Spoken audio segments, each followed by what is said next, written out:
Today we're talking about boundaries, people pleasing, and promise we're not beating the dead horse of people pleasing and boundaries. This is a different take on it today. Join me as we dive into this idea of boundaries. And for me, I got stuck on, well, if you have a boundary, sometimes we have different demands that come up or different things come into the equation. And then you feel like I'm being weak because I have to have this hard boundary. So we're talking about that balancing flexibility and boundaries today. Bold boundaries and fearless flexibility. Cheers. Okay. I was about to start this podcast and I was like, I'm gonna have a little sip of water before I start recording. And I realized that this glass with the water in it is exactly what we're talking about. Hear me out. The glass is like a boundary. It's a container. It contains what's important here. It is holding my water, which is completely flexible. It's fluid and it sustains life. Without the boundary of this cup, water wouldn't be able to flow where it needs to go. It would just fall all over the place. The boundary of the water makes it useful. And the water is channeled where it needs to go, but yet still has the freedom to move. It can come anywhere out of this cup. It doesn't have to come out of this side. It can come anywhere. So it has fluidity and flexibility. It can move where it wants to move. There's how flexibility and boundaries are completely intertwined and important. They sustain life. All right. It's true though. Welcome to the show. So glad to have you here. We'll be talking more about flexibility and boundaries. To me, I'm at the great risk of beating a very dead horse. We're talking about boundaries and flexibility today because we hear about boundaries all the time. This is a little bit different take. It's not your normal, like, tell people what you will accept from them and then act on that. That's true. And it can be super helpful, but we're going to go a little bit deeper today about boundaries and flexibility. First of all, things that we're commonly told. We're going to talk about the old definition of flexibility and boundaries, and then we'll talk about the new one and just a few ideas about that. And then at the end, we'll talk about how to embrace our boundaries and flexibility together, which will ultimately, give us confidence and help flow with life in a sustainable way, just like our water. Let's get down to it. If you're watching this, you might see me look down. I'm also reading some of my notes that I made personally for this. So one of the basic things about boundaries that we're commonly told is we just need to prioritize ourselves, and we should start with a small boundary and then build on that and focus on what we really want. Another thing that I've heard is make a list of your priorities and just remember what you're committed to, and that helps with our boundaries. This is true. None of these are totally wrong, but these are just some more common definitions and ideas about boundaries that I've heard. Sometimes people give you journal practices, and I think journal practices are amazing. So that can be helpful, but it's a common thing that people do. Practice saying it in the mirror. Practice your script of, no, I'm going to tell you, no, I'm not going to do this job, or I'm not going to do this housework, or whatever it is that you're talking about, your boundaries. And remember that it gives you freedom ultimately, which it does.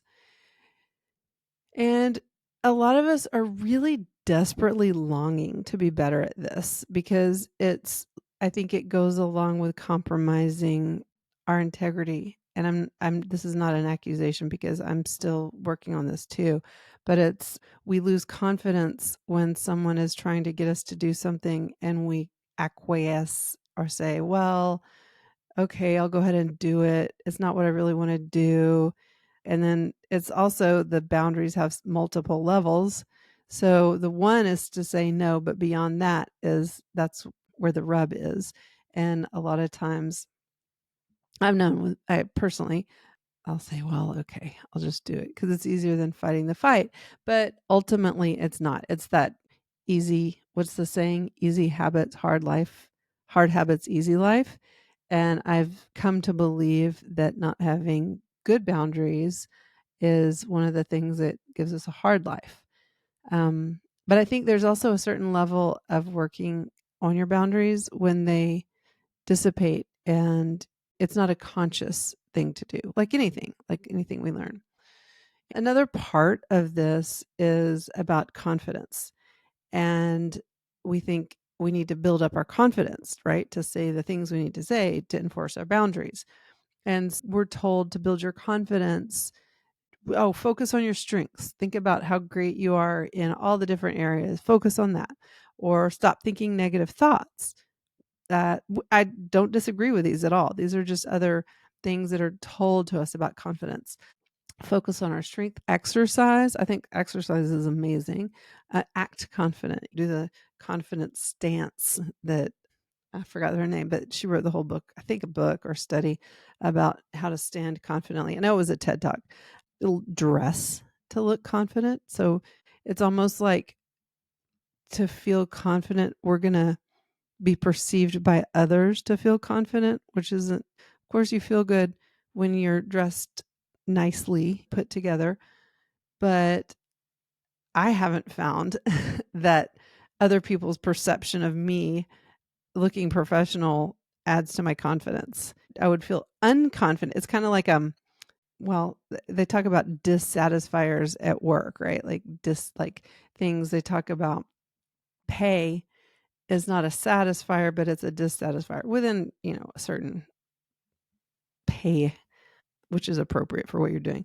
But I think dressing well with respect to confidence is more of like a dissatisfier than a satisfier, meaning if you're dressed appropriately, you're fine and you don't think about it. It's not really on the radar. But if you're dressed inappropriately, like overdressed or underdressed, then it makes you not confident. So it's more of like avoiding non-confidence than it is gaining confidence. Of course, you feel good when you're dressed up, but I don't know how far that can take you ultimately when, you're making a presentation or something. You want to feel good, but that's not going to help you make an amazing presentation because it's not true inner confidence. It's kind of based on something more outside. Anyway, we can get bogged down in the minutia of that too. But looking confident, practicing self-care is one of the typical things we think about with confidence. Working on your growth mindset. People say that a lot. Being proud of the things you have accomplished, thinking positively, getting more training, just learning more, and then you'll be confident. Do mastery, the thing of it takes 10,000 hours to be a master at something. I used to be like a hopeful when I got to 10,000 hours of my work, I would be so confident about it. And although I feel good about it and definitely more confident than I did, I don't think that is what gives us our confidence entirely. It doesn't hurt, you know what you're doing, but it's still easy to, second guess yourself. Or if you have imposter syndrome, it's easy to fall into that, even if you have done whatever you're doing, your 10,000 hours. So mastery, while it's helpful and supportive, I don't think that entirely buys our confidence. You tell me. I'm curious about other people. If you're excellent do you think that just time and training has given you confidence? I think it does. It does and it does. I would love to hear your opinion about that. Without it, you don't have any confidence. But then, like, how much confidence can it get there? Can you get all the confidence that you need, right? Because then there's a certain point, if you're well trained and a master at something, then all, what you don't know. That's like an Einstein thing, right? The more you know what you don't know. Power playlist, like powerful songs and music and sound can be so powerful. But a lot of times people talk about that with confidence. Oh, the other one that I like is that people talk about, oh, don't be nervous. That's the body. We can't tell a difference between nervous and excited. Whenever you feel nervous, just tell your body that, oh, I'm not nervous, I'm excited. Oh, okay. But I'm not good at telling myself stories and like believing them, like if I feel nervous, I'm like, no, I'm actually nervous. And so I don't really like that idea. To me, it's almost like toxic positivity, but not like I get it. I get the intention of it, but not totally sure about that. What I'm saying now is that confidence, boundaries, and flexibility are all tied together. And I kind of dove into confidence a little bit because I think it's really related to having boundaries, because when we start practicing them, we have to have enough nerve to do it. I think confidence is tied to most everything we're going to do in life. First, I think with confidence, we should take a step back and not overdo ourselves with how we should be doing with our confidence and boundaries. We should have stronger boundaries, and we're doing it wrong because we didn't uphold our boundaries, because then that does this downward spiral of, well, I didn't do it the way I wanted to. It wasn't exactly the outcome I wanted. I feel like I kind of like gave in, and then you feel worse about yourself, and then you have less confidence. And then the next time you already don't have as much confidence. And so it's kind of a downward spiral. I'm saying let's get out of this downward spiral of where we should be doing something different and we're going to beat ourselves up. We're done with that. Old school. We're not doing that anymore. That's that Ram Dass saying, don't should all over yourself. So we're not going to should all over ourselves anymore. And here's something that I think ties together confidence and boundaries. And that is, for me at least, the idea that it's one thing to have boundaries with people. And if that's what we talk about so much of like, well, their behavior is not acceptable, so I'm going to have a boundary with them. And I have to have this boundary with this person and my family member, or my dog, or whoever, colleagues at work, whatever thing, entity, usually people that we're having a boundary with, it's always external. But I found that when I can control my inner boundaries, that helps me have so much peace with enforcing a boundary with other people. And by that, I mean thinking about something a whole lot, over analyzing it, or ruminating, as some people say. That's not having an inner boundary. And when I say not having it, I want to be super careful and not go into an area of shame and blame, because we've had enough of that. I've had enough of that. I don't know if you have, but I have. Just as a side note, I never want you to walk away from anything I've said feeling shame or blame. Please, if you do, let me know. We can work it out, because that's not my intention at all. And so these are just areas to hopefully uplift us and learn to walk with more peace, power, confidence in our lives. Okay, so that's the side note. This is about an inner boundary, and a big boundary that I've been thinking about a lot lately is our inner boundary with our inner critic, because this part of us can just go off. Other people have moved on. And then a few days later, I'm still thinking about, oh my gosh, I should have done this. I didn't enforce the boundary, or I did enforce the boundary. Whatever it is, like this continual thinking of it is what's hurting me. It's not even about the other person or the situation. It's me having these thoughts over and over and over about the situation, or what I should have done different, or what's happening, when the reality of the moment is everything's okay. I've just this week, I was thinking about this, and I was like, you know what? I'm going to not indulge myself. And this is a huge self-discipline of, I'm not going to indulge my every rabbit hole of, well, what if this happens? What if that happens? And, oh, somebody might be mad at me, or I might be mad at them, or whatever. I decided I was going to indulge myself in a phone call to a friend, and I did that. And luckily, she was very supportive and didn't mind talking to me. This was a situation in my life. And then it was over. I decided I'm not going to keep thinking about this. And when we can have power over our mind and our thinking, it's so wonderful. I decided I'm going to start thinking affirmations. I'm going to meditate and pray. That's what I do. And it was so helpful. And I'm not saying ignore situations. I'm not saying don't address situations. I'm saying that sometimes when we keep thinking about things, because our brain wants to automatically figure things out like a puzzle, right? And then if these situations come up like boundaries, if the situation come up and it doesn't work, we're kind of like sideways like a puzzle piece, and we want to turn the puzzle piece the right way to make it fit so bad, to like make everything make sense in our head of why they did that and why we did this and what they were needing and what we were needing and and then it's just this big huge kerfuffle. But if things are sideways and we can find a way to put it down, that gives us some space to come up with a creative strategy to actually solving it. Instead of being in the state by what's going on, instead of overthinking or having self-blame or guilt about something, if we can put it down and get some space, then the strategy has room to come in. Or maybe there's nothing else to do. Maybe we just held a boundary and then we're having this kind of boundary hangover of, oh, I don't know if I should have done that. Did that work? Did I say the right thing? Am I overreacting? If we put a boundary up and say, I'm not going to indulge myself in reviewing this. I did the best I can at the moment. I think my judgment is sound about this.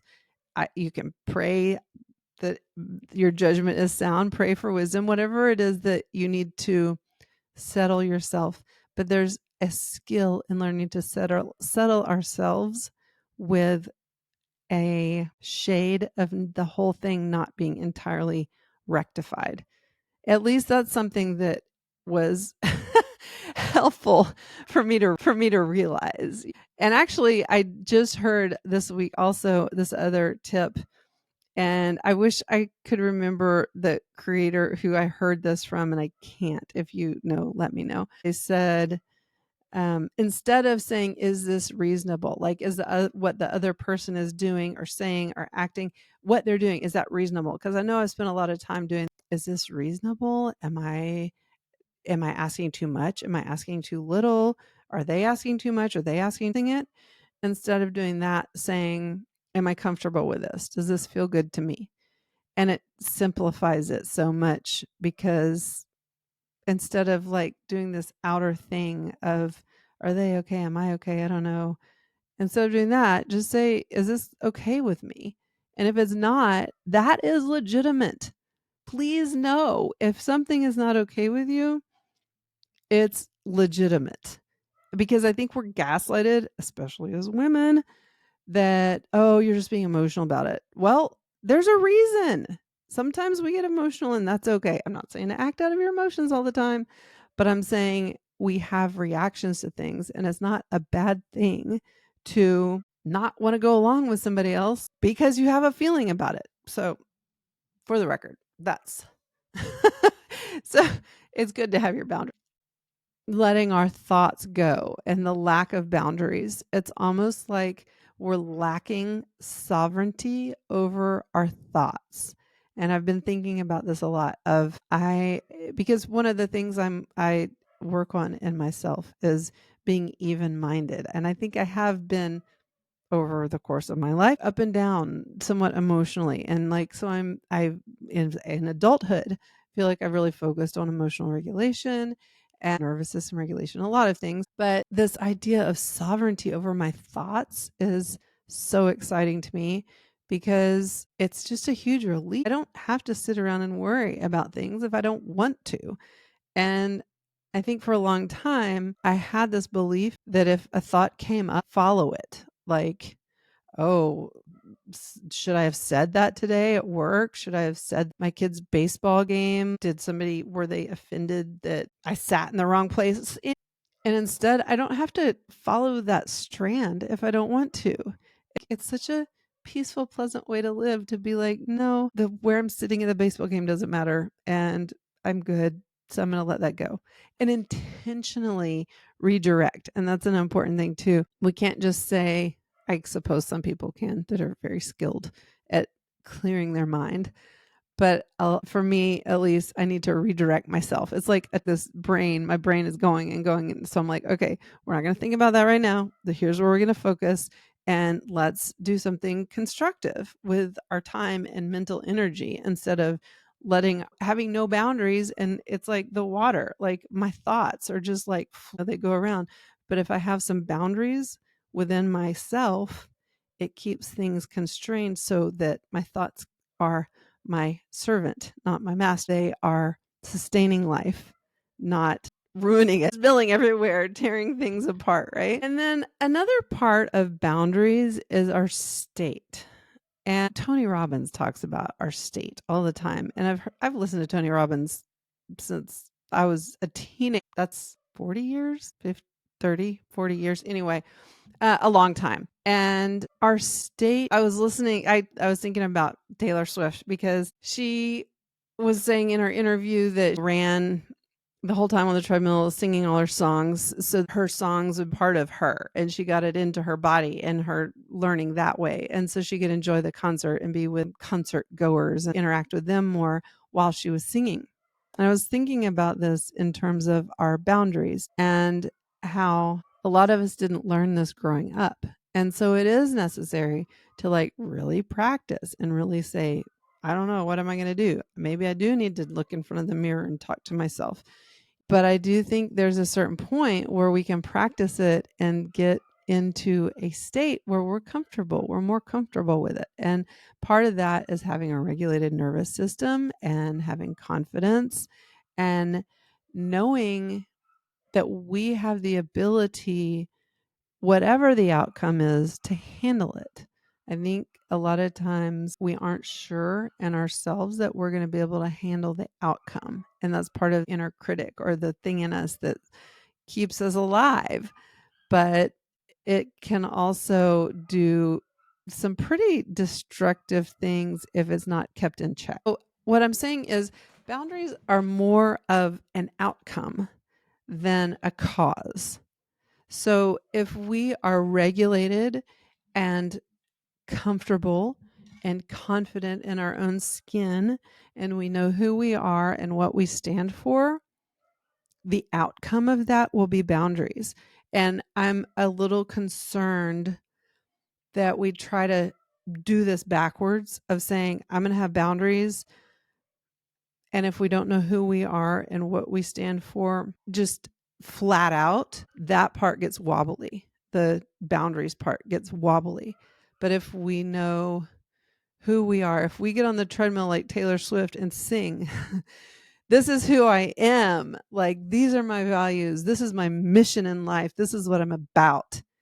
We practice that enough and we focus on that enough. And that's what we do in life design. We define our mission, our values, who we are, and what we're up to. When we can really define that, then the boundaries become a lot easier, because you're like, well, I know this is important to me. Here are my values. That's not in line with it, so I'm not going to do it.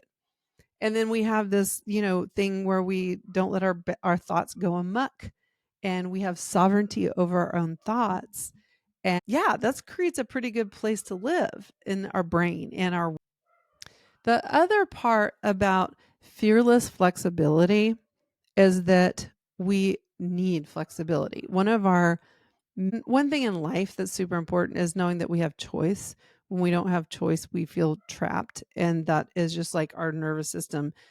We are thinking about being trapped just makes me constrict. So we can go into fight or flight or shut down, different responses to that idea of feeling trapped. So we also need to know we have choice.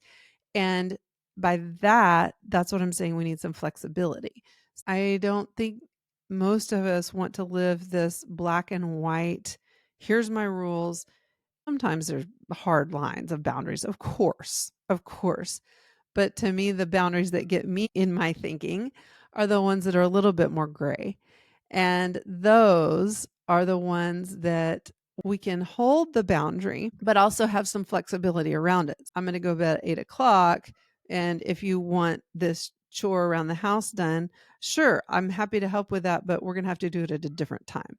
So that way we have some flexibility. We're not just saying, no, I'm going to bed.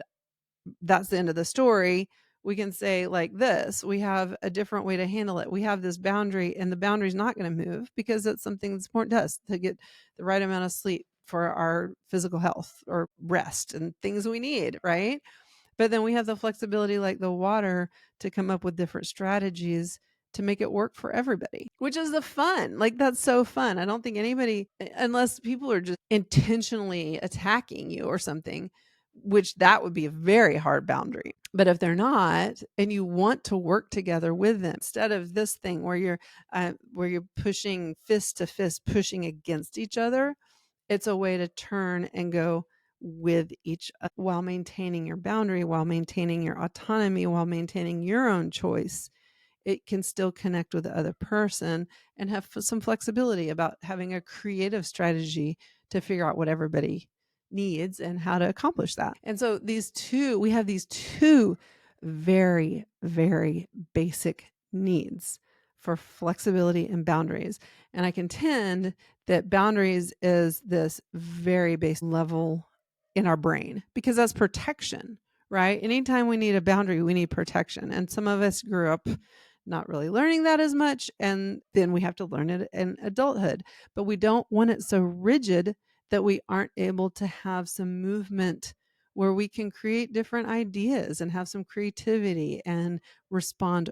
A Tony Robbins thing is our needs. And I, like with nonviolent communication, I'm a huge believer in all our human needs. Two of those needs are stability and change, like adaptability, right? And flexibility.